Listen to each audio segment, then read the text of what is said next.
During Merrick Garland's confirmation hearing on Monday, President Biden's nominee for Attorney General promised to follow up without hesitation on investigating and prosecuting those who planned and participated in the January 6 riot at the U.S. Capitol.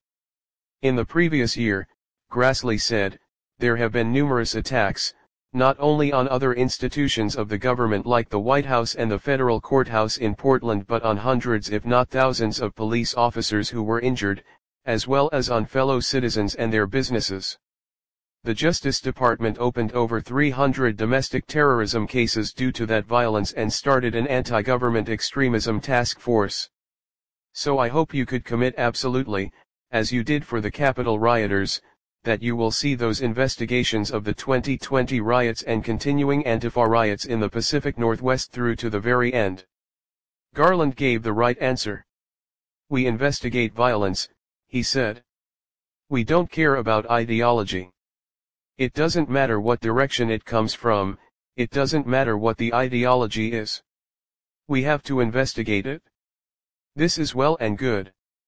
But later, in an exchange with Senator Josh Hawley, Garland engaged in some disturbing casuistry, arguing that because the storming of the Portland courthouse occurred at night, it was somehow less terroristic and less of an attack on the nation's institutions.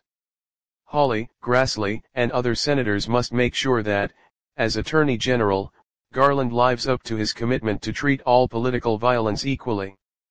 The attack on the U.S. Capitol was a disgraceful incident without any possible justification or excuse. It doesn't change the fact that Antifa and Black Lives Matter rioters' storming of the Portland federal courthouse was also a disgraceful attack on our Republican system and the rule of law. This is not a tu quoque argument. This is not the dreaded whataboutism because it is not an attempt to justify anyone's actions.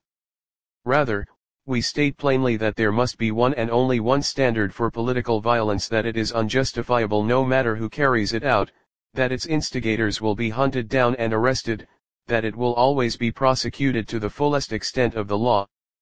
As Grassley pointed out in Garland's confirmation hearing, the federal government has a laudably robust operational infrastructure for combating right-wing political violence. That's good. We hope the government keeps it up and even strengthens it. We also hope that it responds more adequately in the future to Antifa, whose propensity for extremely violent and threatening behavior was already well known by the time last summer's violence began. It had already been demonstrated repeatedly in such places as Oakland, Berkeley, California, and Portland, Oregon. Multiple incidents in these and other cities presaged last summer's violence and should have served as a warning.